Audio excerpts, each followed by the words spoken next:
Isang makasaysayang tagumpay ang naitala sa maritime industry ng bansa matapos pangunahan ni Pangulong Ferdinand R. Marcos Jr. ang launch ng kauna-unahang dual-fuel methanol-powered KAMSARMAX bulk carrier sa buong mundo sa Balamban, Cebu. Ang makabagong barkong ito ay resulta ng pakikipagtulungan ng Pilipinas sa Tsuneishi Group, isa sa mga nangungunang shipbuilders sa pandaigdigang antas. Ang naturang vessel ay may kakayahang gumamit ng methanol at conventional fuel na layong bawasan ang carbon emissions at isulong ang mas malinis at sustainable na teknolohiya sa shipping industry. Itinuturing itong historic milestone dahil ito ang unang ganitong uri ng barko sa buong mundo.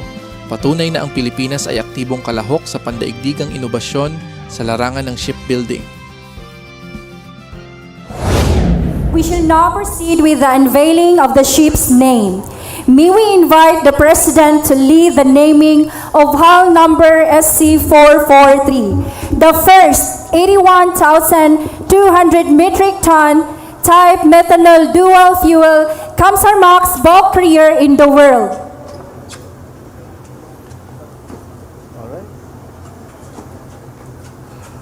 I name this ship Brave Pioneer. May God bless her and all who sail on her. Thank you, Mr. President. We shall now proceed with the cutting of the line by His Excellency Ferdinand R. Marcos Jr. as the vessel sponsor. Mr. President, at the count of 3. Think of somebody you don't like. 1, 2, 3.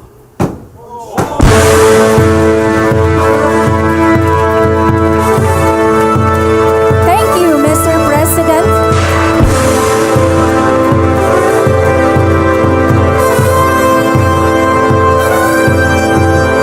May we invite the President downstage for the program.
Pagbabago patungo sa pag-asenso, magsikap ng mabuti at nang guminhawa tayo.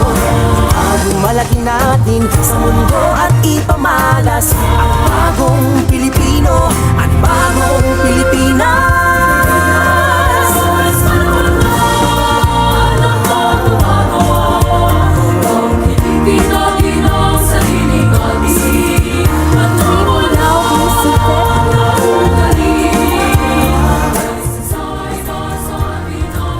Formally welcome us in today's event and introduce our guest of honor.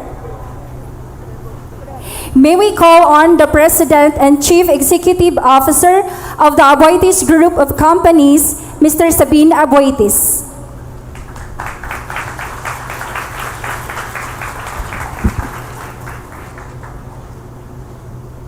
Good morning, Mr. President, our partners from Tsuneishi, leaders from government and industry, and most importantly, the people of Balamban. Standing here today, looking at this massive ship behind me, it's hard not to feel a little small, but also deeply, deeply proud.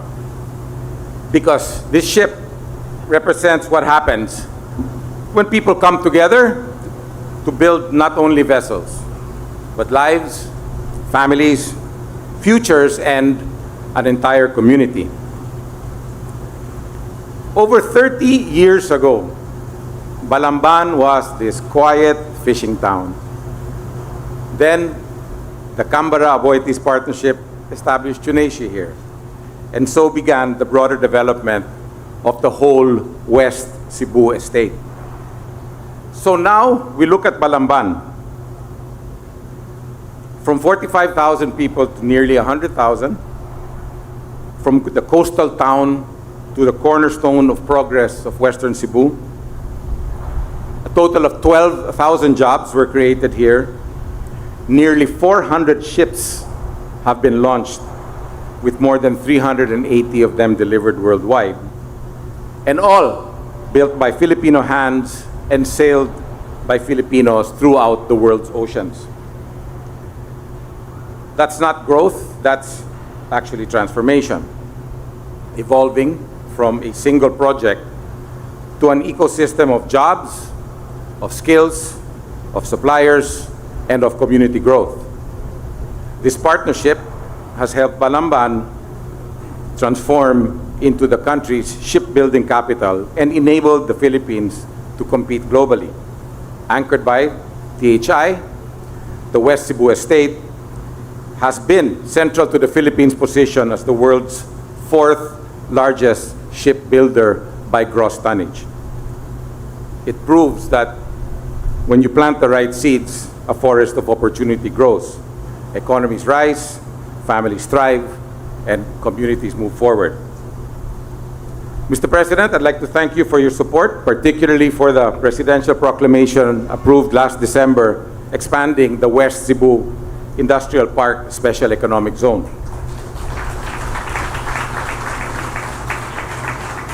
That decision allows an additional land to be developed and unlocks about 1.8 billion in new investments and is expected to generate over 2,000 jobs for the community.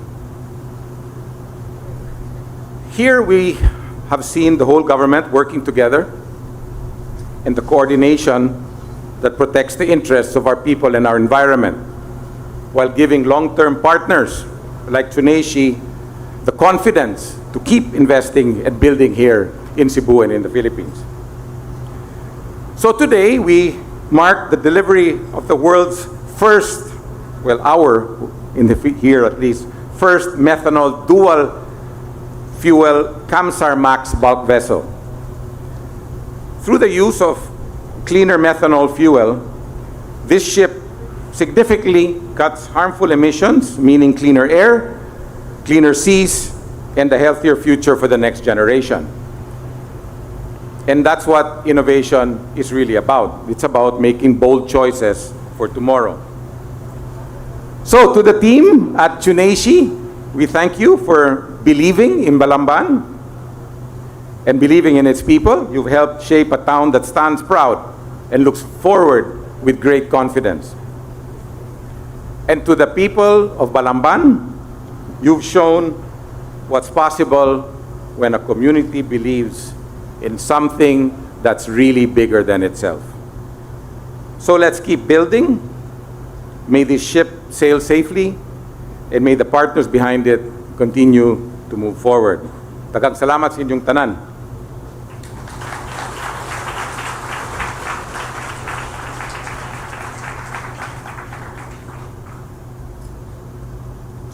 Like the KAMSARMAX, I have a dual role today. Ladies and gentlemen, the President of the Republic of the Philippines, His Excellency Ferdinand Romualdez Marcos Jr.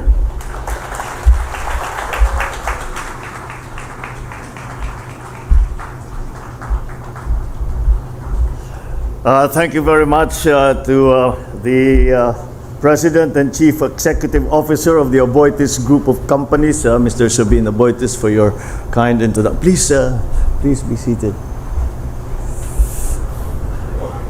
The officials and employees of Tsuneishi Group Corporation, led by President Katsushige Kambara, the Philippine Economic Zone Authority Director General Tereso Panga, Maritime Industry Authority Administrator Sonia Malaluan, Cebu Provincial Governor Pam Baricuatro, and the Cebu 3rd District Representative Karen Hope Garcia, Balamban Municipal Mayor Amos Cabahog,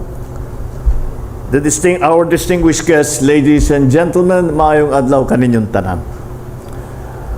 Before we start, let us take a moment of silence for the victims of the landfill incident in Barangay Binaliw, Cebu City last January 08.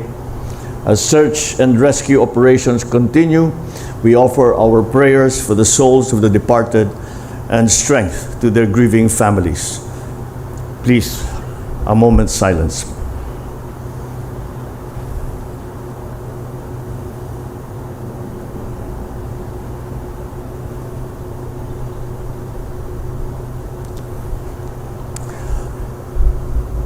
Please be assured that the government is taking all necessary measures to ensure safety, transparency, accountability, and compassionate assistance.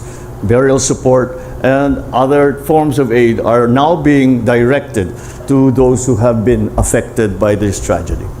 Let us stand in solidarity with our fellow Filipinos during this difficult time. Today, as we witness the delivery of the world's first methanol dual-fueled KAMSARMAX bulk carrier, the KAMSARMAX vessel SC443, we mark a historic milestone for Philippine shipbuilding. This achievement sends a clear message to the whole world. The Philippines is ready to lead in the global transition towards low-carbon and sustainable maritime transport. This occasion not only celebrates the launching of a vessel, it is also a celebration of progress and of innovation. And above all, we celebrate the Filipino capacity to rise to the challenge of our rapidly changing world. This accomplishment stands as an example of what can be achieved through strong international partnerships.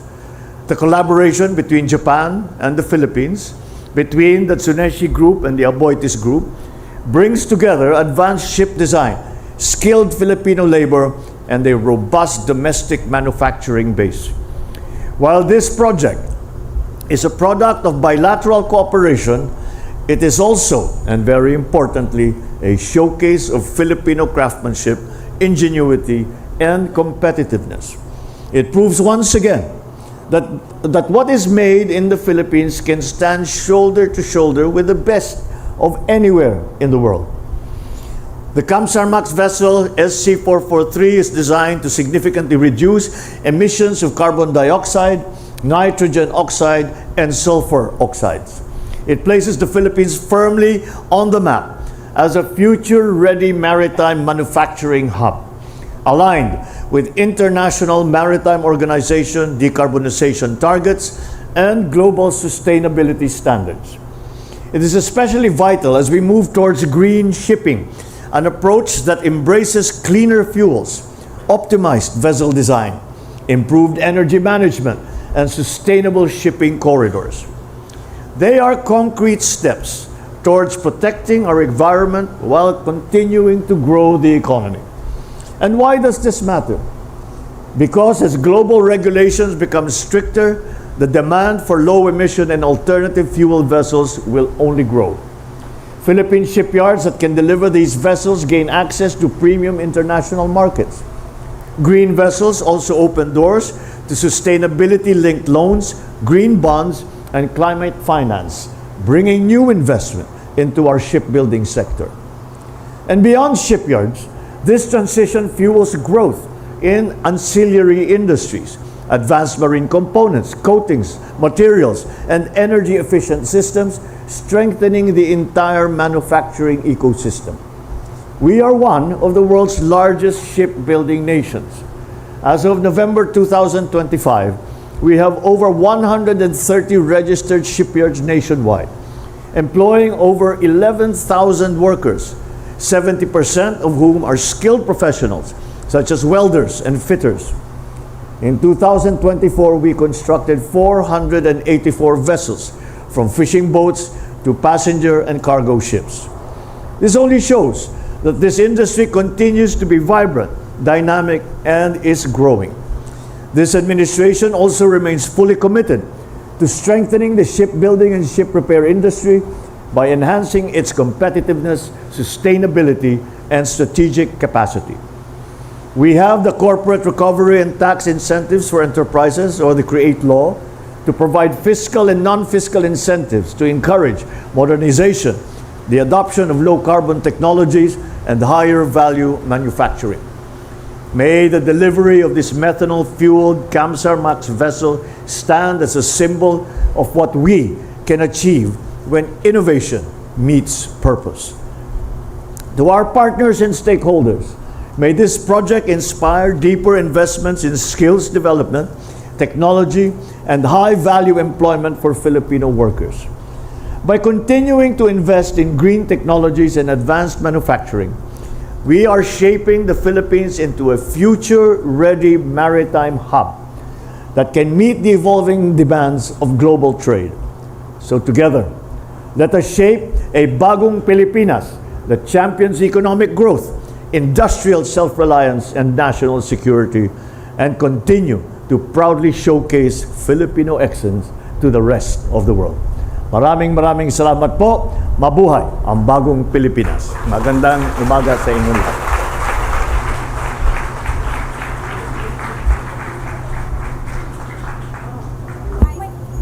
Thank you, Mr. President.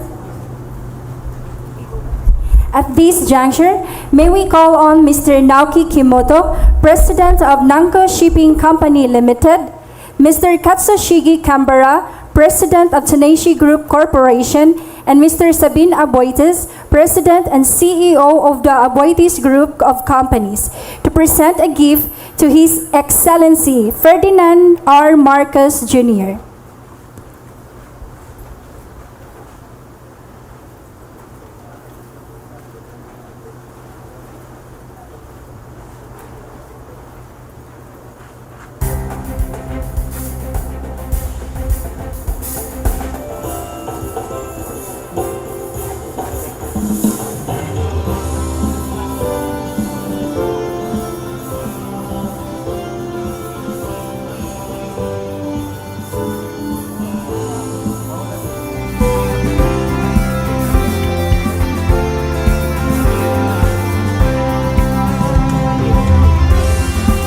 Thank you.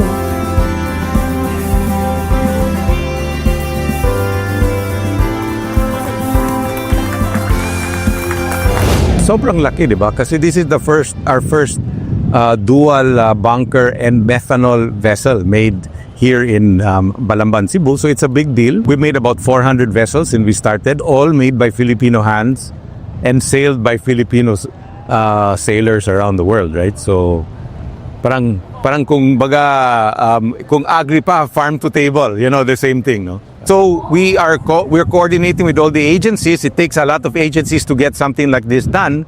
You know, it makes between PESA, Office of the President, DTI, you know, so everybody working together. So as PISAC, we want to get everybody to work together to make the permitting easier, you know, so we can have more land here to be able to reclaim more land, for example, to build more vessels, to create more jobs. So that's kind of the role that PISAC is playing, making it easier for the government to come together.